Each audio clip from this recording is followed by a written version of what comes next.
Ooh, well, let's get right into it. What does it mean to be a woman? Okay, so first of all, because we are women, uh it's very hard for most people to just define it. But here's what I can tell you, because you don't have the experience, you won't know. But womanhood and being a woman is a frequency. Okay, it's something that you exist on. It's a level, it's a vibration.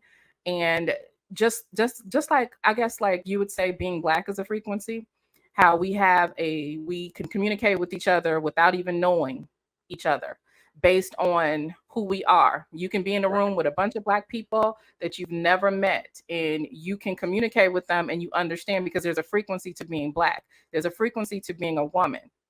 Okay, and there's an understanding that women can have for other women and for girls that is just not explainable. And it's not something that you can pick up and go and buy at a Mac counter. What's up, Taz? That says Storm was good, man. What's up, man? Okay, I Yeah, hear you because when you think about that, like even as a black person, you could go to another country and still find similarities in your family and other people's families, and you've never met absolutely. it. Absolutely. Damn, that's a Hmm. good way to look at it. A frequency. I've never thought about seeing it like that. Hmm. Damn. Okay. Yeah, being a woman is a vibe. So when we gonna get you on CNN so you can just put it out this? That was Look here. the way you Let me the way know. you I'll said show it up. was very simple. So damn. Okay. All right. So let's get into it.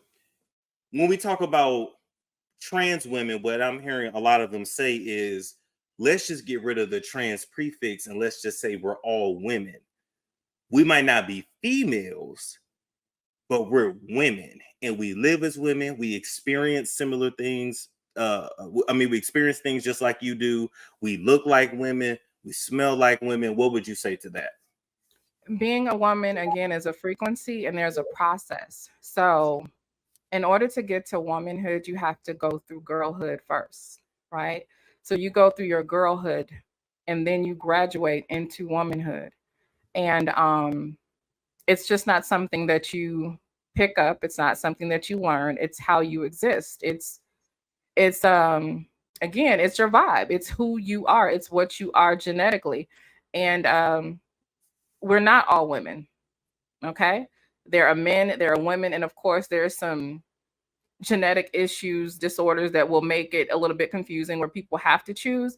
But you don't get to just decide that you're a woman and say that we're all. I think that they should fight for their own identity, their Mm. own identity being trans. You see, they're not trying to have their own identity, right? And they are attempting to assume, co opt, and take ours. Because if they were trying to take their own and have their own identity, then they would be fighting for the T. You understand what fighting for the T would be? Okay, so they would not be wanting W's on their birth certificates. They would not want driver's license to say that they were women. They would not want to go into women's bathrooms. They would not want to compete with women in sports. They would want to compete with other trans on their trans frequency. Their own lane. That's what I was saying last night. Why? What Hmm. about if we just establish their own lane? Like you got men's bathroom, women's bathroom, and then I guess what they call it, the family style bathroom, and that can be the one that they use. Yeah, As yeah. far as athletics, a biological male absolutely should not be competing against And a another, female. You know I'm that. glad you said that, because another example of biofemphobia, we'll give you an example. There's a woman who is a runner. I cannot remember her name, but she actually has a disorder that causes her to produce too much testosterone. Hmm. So, because of that, her testosterone levels render her unable to compete with women because they have limits, right? She's offered to show her vagina to the officials so that she can prove that she is a biological woman. Wow. However, if you are a biological male who identifies as a woman, then they have no issue with however much testosterone you have. There's no limit for a man's testosterone. when it comes to competing with women, but there is a limit on the testosterone of a woman that can compete with other women. She's gone to court and fought for this, and to no avail, she has lost. That's biofemphobia. So, okay, damn, that's ass backwards. Okay, so then let me ask you this, because over the last week and a half, I've heard commentary from T.S. Madison on the subject.